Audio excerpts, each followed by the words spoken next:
everybody. Here today with Christian. Hello, Christian. Hello everyone, have a good day. Hope you've had a good day. It's been a little while, Christian. Yes, it sure has. One of those things.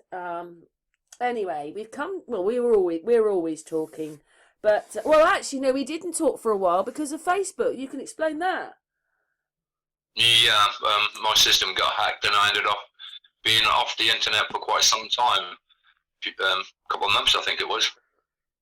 Yeah, I thought he's gone. We're never going to hear from Christian again. Everybody thought I was dead. Yeah, and then suddenly there was a message. Amy saw it. It says, Christian's lost his Facebook. But anyway, they're always doing things Facebook. And I wrote to them today to tell them they were a military operation and that they're sick. Because they keep doing things to me all the time. Every time I do something, I seem to get banned. And I'm not really doing anything. It's just ridiculous. So I wrote to them today and said, stop it. Cool. Yeah. Anyway, we know what they're capable of as well. Yeah, they love it. They love it, Christian.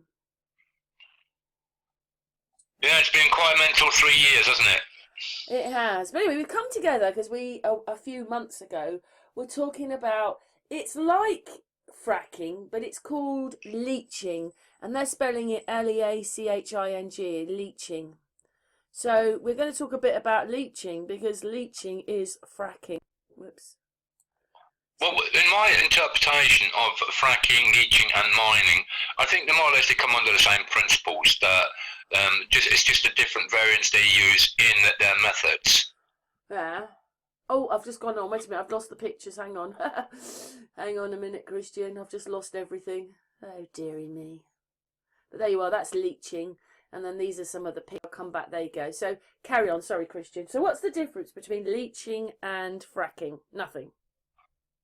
Well, practically nothing. It's just a high pressure systems. I mean, we already know that of what we've been informed of how they do fracking and the stuff they use, which is more or less the same as leaching. It's just that leaching is what it used to be called in older times when they used it in mountains and massive rock formations, which they knew had probably something in the inside of them. You know, at the end of the day, when we were growing up as kids, we were always told you can't get blood out of a stone, but apparently you can, you know. And you said that's to the me, irony. as just before I pressed the button to go, to make this video, you were telling me that they used high pressure washing, and we already know that in pictures, with Jim Dillinger's video about Siberia, where it looks like he's talking about high pressured water coming in, and it looks like the same in Ireland, in the Aran Islands. They've got these round circles on the floor like they do in Siberia, and it's all a mash. So it looks like we've been damaged by water, and that's a bit strange that they're using it for leaching. Yeah, I mean, at the end of the day, when you look back on the centuries gone by, in various places where you've got slightly mountainous areas, they've always used water or water systems and under pressure water to clear certain things out. And when you think about gold mining, it's the same thing. They use water to separate your minerals. So it's still the same today. In fracking, I think they're using now chemicals and high pressure systems. And that's why where it's being done out of the way of people. And if you've got protesters, they're normally kept away from the police and whatnot. Well, as we well know, I went to a protest where there was at least 1 million people, and the BBC and none of the news people reported it. We stopped London last year in a protest, and I actually said sorry to this taxi driver, and he said, no, I'm with you. Good luck on you. So, because we know, like when you're being made to wait at a roundabout for about an hour while the people walk through, you have to say sorry. But he was fine about it. He said but it's not advertised on the television. They're not. What it is they don't give you the to and the fro. They don't give you the good and the bad. They don't tell you the right and the opposite or the left and the right. They only give you the narrative they want you to do. I go to Google and all it's about is the fake politicians and Charles. Yeah, I mean, at the end of the day, ever since I found out about fracking, I've had two friends in the past that have been activists and protesters various countries, and they're both dead. And then just recently we've had Ian Crane, who was also a prolific activist and protester against fracking, because we know it's not a good thing that's done.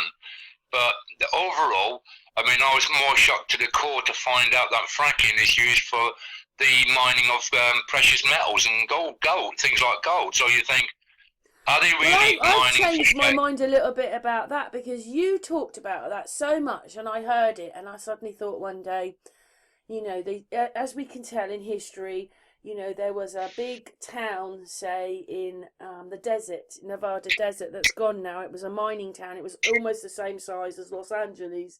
They managed to get rid of that. And they've moved people around. And in America, they've got miles of abandonness everywhere, and the people aren't noticing it. You know, half of Detroit is abandoned. You've got all that. So basically, they could have moved us away from some of the burial sites.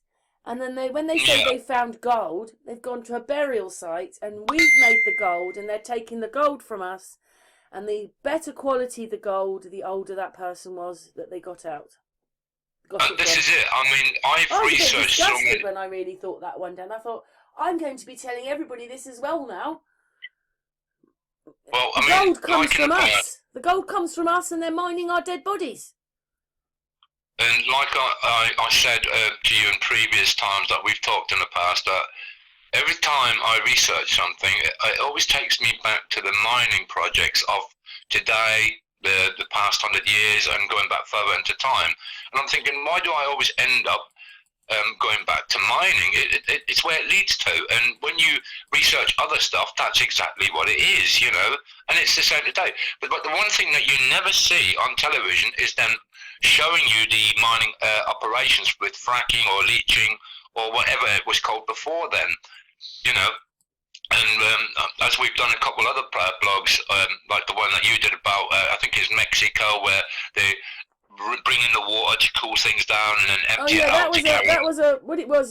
They were mining, and then to get there, they took the water out, and it was so hot in there that you had to wear, like, it wasn't an it was they had to wear a suit. And you could manage about 20 minutes in there because your suit was cool. It had a cooling thing going on in it.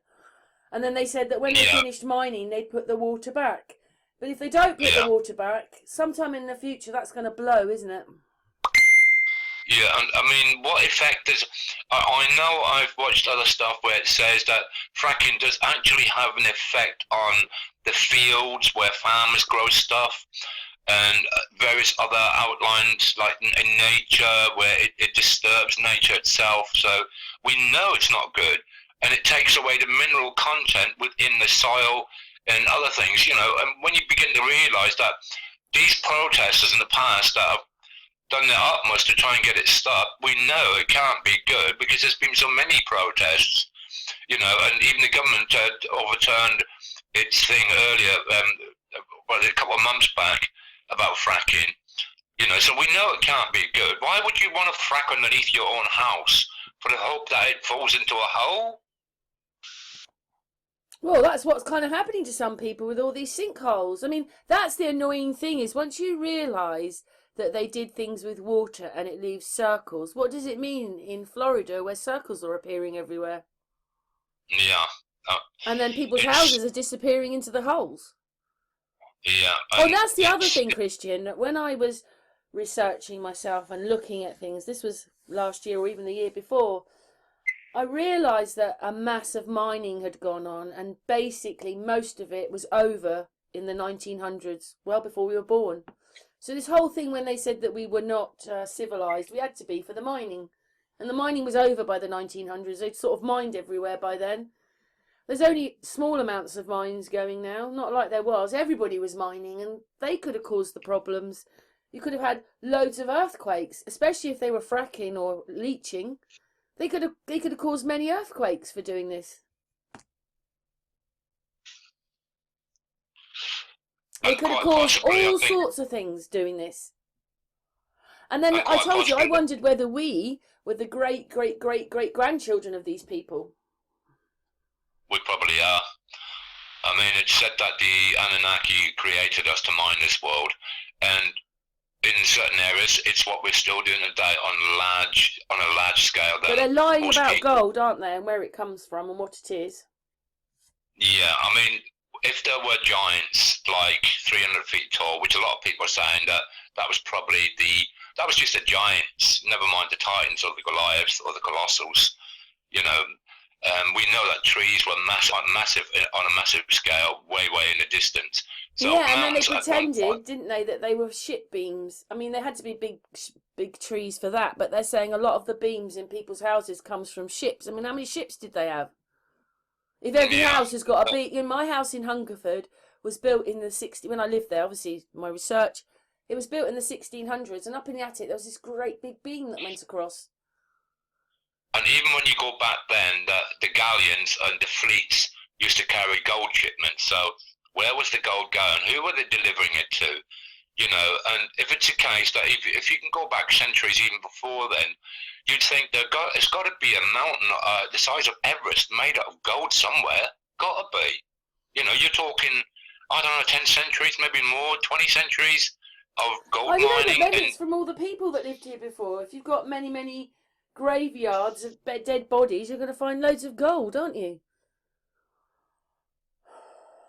Precisely, and there's so many suspicious other things that go along with it. But I mean, it was a few years back, probably nearly a decade ago, I think, when a friend of mine sent me videos of rivers being able to set them alight because the gas was breaking through their riverbeds.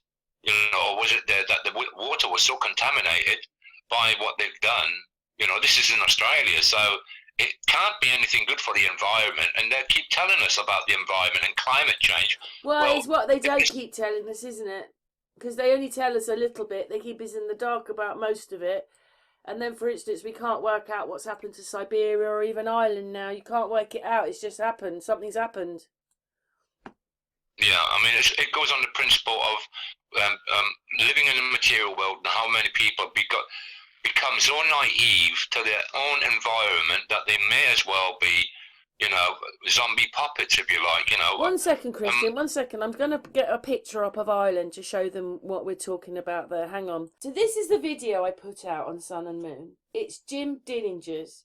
He's talking about these mud floods in Siberia, and what he's saying is that some water thing happened here, destroyed it all, and in a moment I'll find a picture of what he's saying is underneath all this. It's buildings.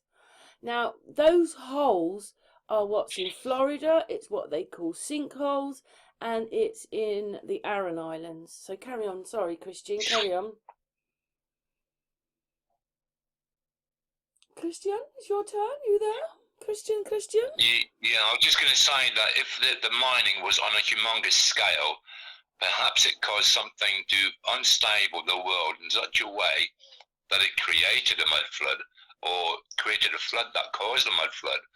You know, it looks on a huge scale, doesn't it? I'm not saying that's what it was, but there's a possibility that we know that mining was very prolific going back into the past. So, and it still is. I mean, I think there's a Russian mine. He's saying that he reckons that this was done by a high water pressure thing. Water did it. Yeah. So basically, he's showing you on the map. I just because I'm playing the video, but it's really that picture I wanted to show. Oh, what do you call it? It's called a wormhole. That's the bit I want to get to. But he's showing Siberia. That's in Ireland. But he's showing this, and he's saying that when he looks, it's just full of these holes, and that's what's underneath. And he's saying it is a town and stuff is there, and obviously it's designed brilliantly, but it's underneath this rock. This is what you know, when they use instruments to say what's underneath the land, this is what's showing in Siberia. It's a great big town. It's missing, like towns and towns are missing.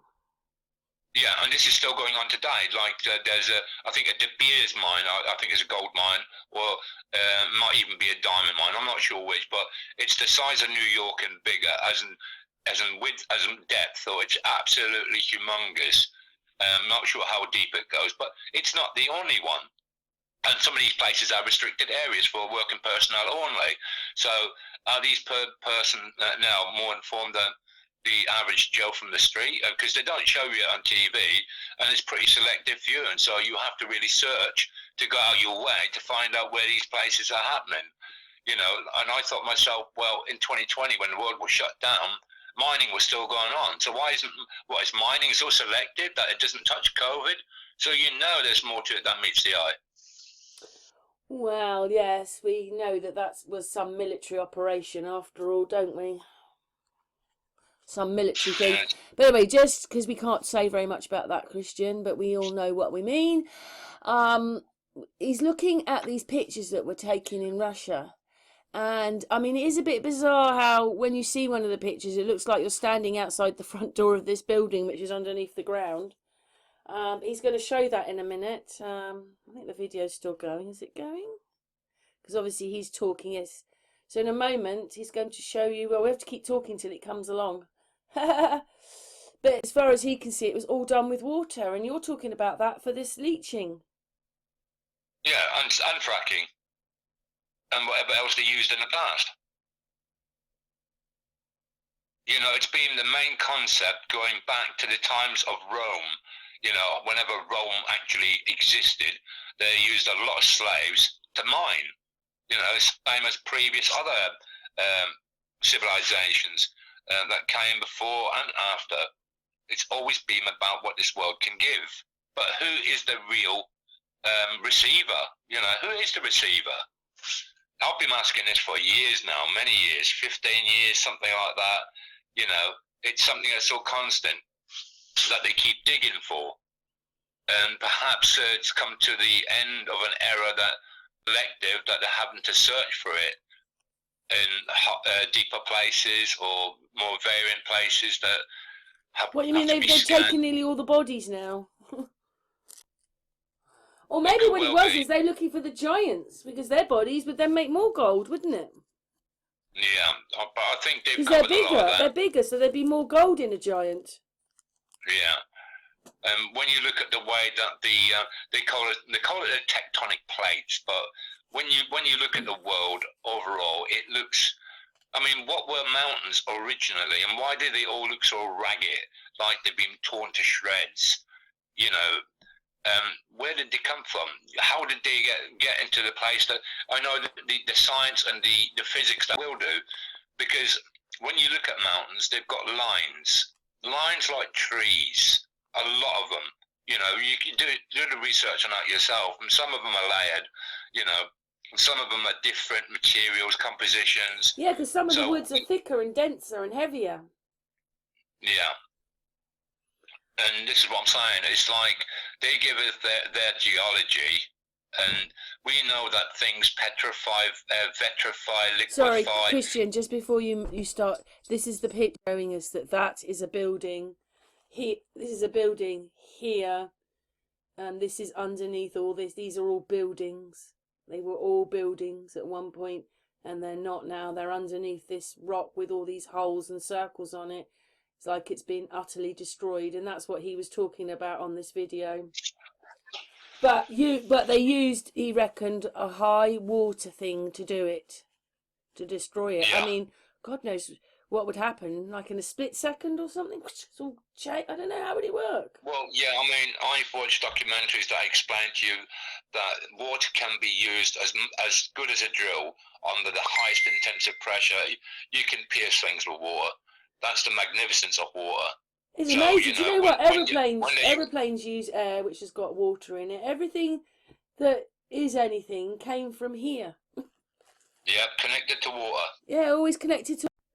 So 1 second, I'm just going to stop this video a moment and bring up the Irish one now. But I was going to wait for him to finish doing the building. But obviously Jim Gillinger here is talking about the fact that, you know, wow, look at that. There's buildings under there. It's full of buildings. Yeah, and I've seen some of it myself, the buried stuff. I find it really weird in history how everything is below us, but then we've seen buildings that are built on top of other buildings, so it had to be like that. How come we're up here and not down there? I mean, so many buildings that I look at now, I'm thinking, hang on a minute, and you think, surely they didn't build them like that. And then you begin to realise that there's windows popping out from the ground, and you think, how much is under the ground? And in one place that I went to not so long ago, there was a meeting that I went to with lots of people, and we thought we were in the cellar, but when the owner of the building came, no, he said the cellar is 2 floors below. And you think, what? So there's another 2 floors And on how the would they ground. be able, considering we only had horses and carts, how would we be able to build that? Yeah. Because you've got to dig it out the downwards? ground. You need proper machinery for that. I mean, Gary said Yeah. it. Remember, he said he went somewhere and he was showing people these pictures and he said, how do you think these were built? He said, machinery, lorries, cranes. And Gary's going, no, horses and carts. Well, this is what we were told.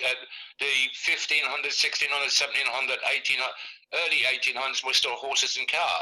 And there's evidence that the electric car was invented in 1828. But is that true? Is that a true reality? You know, it's bizarre. It's very Just bizarre. for people who have joined or whatever, the pictures we're showing is off a video that was on Sun and Moon. Jim Gillinger made it, and it was talking about this damage that had happened in Siberia and what was underneath the ground, and this is what the pictures are about, and it was done with water, he reckoned. They destroyed everything, and somehow rock covered it up, sealed it up with water, which is crazy, isn't it? It is, though, isn't it? Well, we drink water. We're told water's a necessity for us, but it's amazing. Yeah. And then you realise what water can do, even air. You know, like air fuel, doesn't it? Yeah, I mean, when it comes down to mining, I mean, it takes me back almost 20 years now, 18 years, something like that, when Michael Tellinger started talking about all these encased circles, and they look like settlements, but they're all near gold mines. But the one thing that's funny, there's no rivers, no roads in or out. I think, well, was the place covered in water, or, you know, did they ship them out via boats from the gold mines? So, you know, it's the same thing again, water.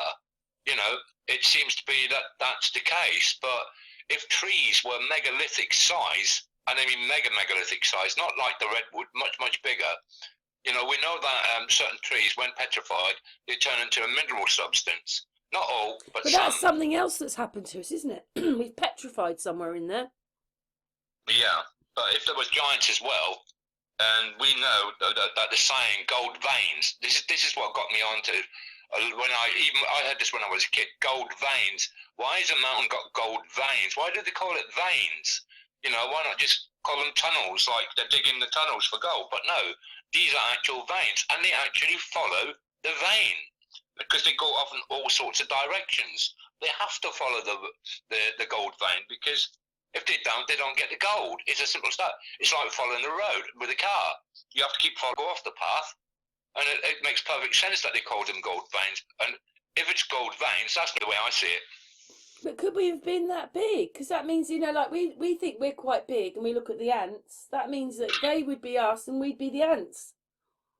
Well, when you look at the giant redwoods these days, if you're standing a person next to it, you're looking at an ant. I mean, that one there looks like a man. He just showed a picture of the outline of this piece of Russia, and just at that moment, it looks like a man. It looks like a man's head. But anyway, he's talking about that. This is in Russia, but we're going to... So you said... Because I said sometimes I feel like it's hell here, but carry on. And you said it's not because farming. Yeah, because of farming, because everybody in this world needs food to eat to sustain themselves, right? When you think about farming, you think about pharmacia, which is another thing which helps to sustain our health to a degree. But then you think about the gold mining, and to me, that's like, when you think about mining, you're digging for something, you're looking for something, you're cutting into something, you're going in deep. That's also farming for something. They call it mining, but it's another form of farming. Fracking. So what do you make of the picture I've just sent you? When you can see that definitely, I mean, that looks like the end of the earth, doesn't it? You can see the different levels. Yeah. They've definitely done something there to mine. Masses of mining's happening. You can see a cutout. You can see where they dive in, like the swimming pool. You can see the different levels where they've been taking stuff away. And this all ended before we were born. Yeah. Exactly, and to me, even looking at the entire picture, it looks like it's been cut into. It looks like a piece of cake, like you've cut into, and But you've it does taken look stuff like the end away. of the earth there, doesn't it?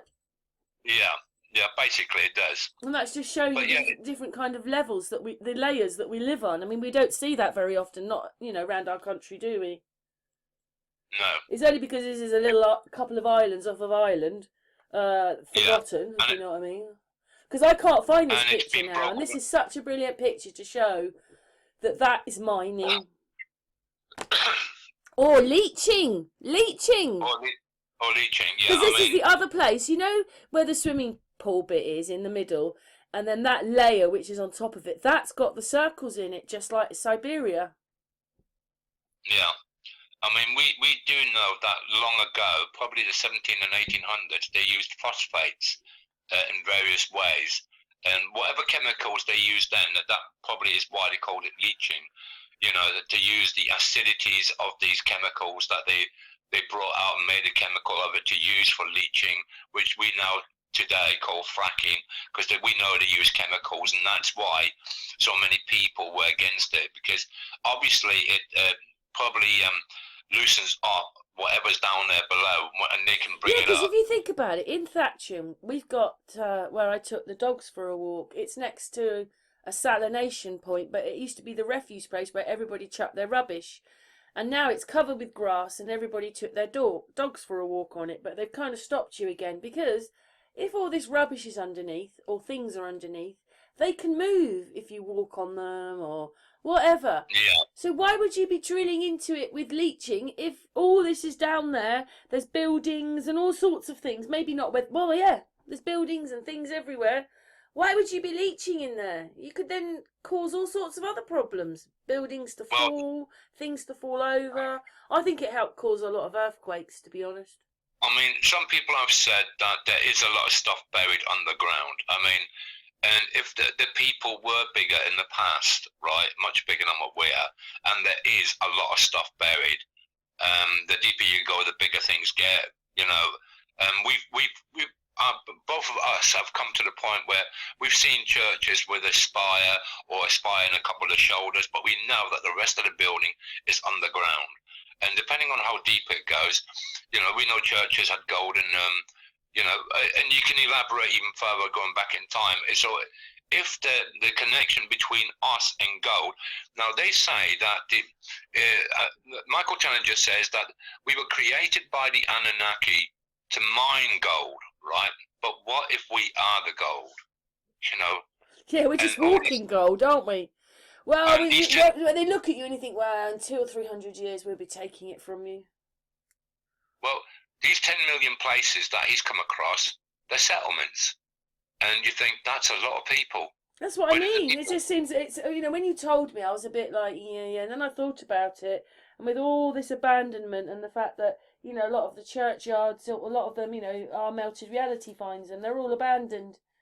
And then there was one place I can't remember which town it was now, and they said that it wasn't the right place to have a funeral place. And they wanted to take the land to make a car park.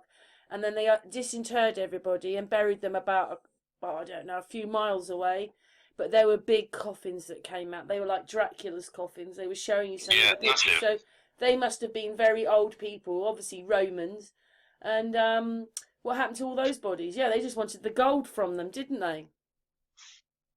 I reckon that's got to be a part of the case because. And it seems so bad because they paid for their plot in that churchyard. And a few hundred years later, they're disinterred. And this happens quite regularly to a lot of graveyards because they're abandoned by then. They reckon, I was watching a video and they reckon maybe when someone's buried, people will come for the next 60 years and after that they don't. Well, yeah, I mean, it's like that because everybody's dying off. Yeah, it's like that Twin Town video you did about the Twin Towns being flooded out. Both towns were flooded out. One part was black people and the other one was white, but that's not the point. The point was both towns were flooded out, but then later in the blog you go on to say, oh no, the person that done the original video goes on to say there were many cemeteries. And they said, why would they do that? Well, you flood the place out, and if there was, I think there was like 7 or 8 or 9 cemeteries, huge. And you think, well, these are people that were before us, long before us, but even long before the people that lived in the town. So you would think if it was done on purpose so that they can disguise the fact that they're going to mine these graves, makes perfect sense. It does. Yeah. So I've put Jim Gill Aran Islands, and also there's lots of stone walls there. So millions of stone walls without doors, and this area has a place which looks like Siberia, which we just showed you. I showed you the picture just a minute ago, and this is part of this video, so it will come back to where they're diving and everything. But carry on, Christian. Sorry, I cut you off again.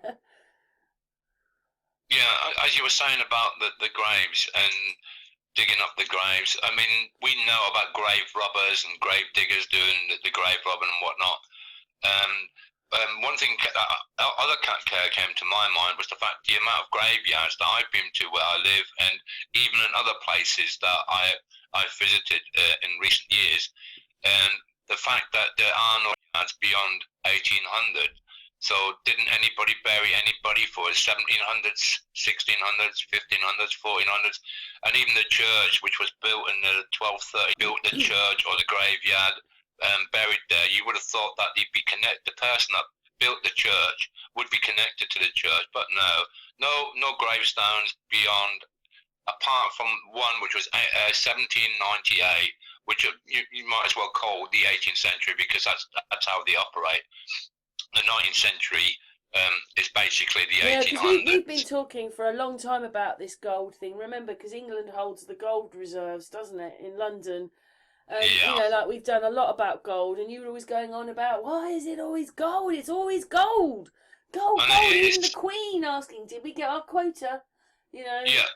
Well, I mean, it's the Vatican as well. Why do they collect gold? Do they need gold? Why do they need gold?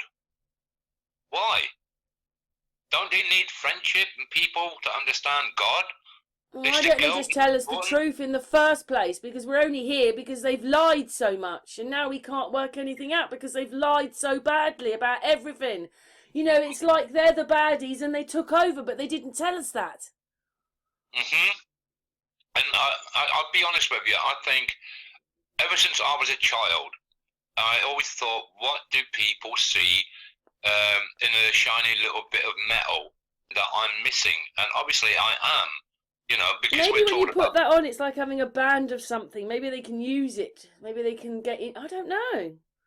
Well, if it has the potential of what you call ethereal powers of magnitude, like some people have told me that the monotonic value is when they boil it or whatever they do to get a certain essence out of the monotonic gold, which you have got more gold. The older golds tend to be the more monotonic golds, like platinum and palladium, and I think there's one more that I can never remember. But these are white golds, and they are pure golds, so they're older. And watching this Australian guy, he remarks about the older golds being more in purity. So, and when we go back to history, we're taught about the fall and whatnot, and when the giants roamed the world, they wrecked the place, and obviously they had the essence of and the angelic prospect, if you like, that perhaps they were golden angels and they fell, you know, and that gold is probably long gone, which is probably the monotonic white gold. I'm not saying I'm right, I'm just trying to put it together myself, but when you know that the golden plasma that gets sent to Switzerland is a life-giving sustenance, it starts to make sense. See, they have lied so much that when you even think of CERN, it's something that you think of today. But Mickey said that they were building it in the 1950s. Yeah, well, I mean... That's 70 years ago now. They're just liars. Everything they've got now, they got from what I call the Tartarians. Even televisions, telephones, the technology, or they're using the way that they communicated and they've just upped it a bit. I mean, you know, I could talk to Amy in America or Gillian in Australia. There isn't 1 second of delay. We had delay, didn't we, one talk with Mickey? We were a few seconds behind. But there is no delay whatsoever. You'd never think that you were talking to someone that was probably about 10,000 miles away. Well, when it comes to the frequency thing, I mean, if some of us were waking up to our full potential, and these frequency lines that they operate, I think at 10 hertz. Well, is that why they're moving us around all the time? Because if you're always moving people around, then they never settle. You're never going to know. You know, the reason that we're here is, I mean, my children have left home. You know, I've got much more time to do these things. You know, when you're in your 20s and 30s with small children, it's much harder. So you're not so interested in all this, but maybe you could be interested in it before you've got married. I'm just saying. I'm not saying putting anybody into a category. And then when you get older, you've got more time to look at it. Maybe that's what it is. But when you're constantly moving people around, all they're being is herded around like animals, which is what we are. We're just animals to them. And you know, like even with wars. Well, 1 minute you're on the good side and the next minute you're on the bad side. They don't care because they just use everything and lie. It doesn't matter which side you're on, as long as they keep you distracted, fighting their wars, the wars they create. Yeah, and I was just going to say about the street lights and how the frequencies they put out. What, you mean the new ones? You mean the new ones? They're saying they're saving energy. But why are they designed to run from 10 hertz to 3,000 hertz? Is that so in case everybody wakes up, all of a sudden they turn the volume up, you know, and you get that screeching in your head? I mean, we already know that frequencies are hurting us, that none of this equipment is literally approved by the British Health and Safety Board. Everything used to come with a British standard of approval. Well, what does that mean? The British, I mean, what does that mean? We can do it. Stamp it. We can do it. We can do it to them. Stamp it. We're just a big, all we are is one big experiment to them. And to a lot of people, that's what they're saying now, because the world wants to know what's really going on. And this is why I think they gave the world the CV, you know, the curriculum vitae, if you like, of what's really going on, but they're not telling us, you know, never mind the 19. But the point being is that when you look at Tartaria, they had these posts on them. Hang on, sorry, someone... Oh, 1 second, someone's just calling me, Christian. That was a phone call for me. I've kind of got to go right now, but we've done this part. Christian, do you want to carry this on and finish it off another day? Yeah, finish it off another day. Okay, but we can put this one out, can't we? And just put this part 1, and then we'll come back and do part 2. Well, if you want. What, you'd like me to keep this and finish it off later then? No, let's finish it off as part 1. We'll carry this on, because I was going to say that if you let me know that we were going to do the thing about leaching, because I've got old magazines from 40 odd years ago that probably have some more information on leaching. I've done a little bit of research on leaching, but not enough that I remember. Yeah, I told you my memory's not as good as what it used to be. So the little bits that I have researched on leaching, because I want to find back how far back it goes, and I bet you it goes back centuries, you know, mega centuries. And the problem is we don't know the time frames because of the change of the calendars. This always gets me, this one, you know, the fact that they changed the calendars 2 or 3 times, and that's doing it as well, isn't it? And maybe adding 100 years. But I 1,000 years, maybe. Yeah, 1,000 years. I mean, not 100 years, 1,000 years. We just got to the bit with the stone walling in Aran Islands, and there's just 101. There's thousands of miles of it. Even in this, there's no gate. But I have to go now, so we'll stop here. It's good anyway. Not everybody wants to listen for hours and hours, and we'll do part 2 in the next. I don't know. Yeah. Yeah, sure thing. Brilliant. Thank you so much, Christian. Thank you so much for helping, you know, in this video. I love when we talk. It's fantastic, isn't it? So thank you for that. So this is part 1, and we'll be back for part 2. Thank you so much, Christian. Yeah, well, goodbye, everybody. Cheers.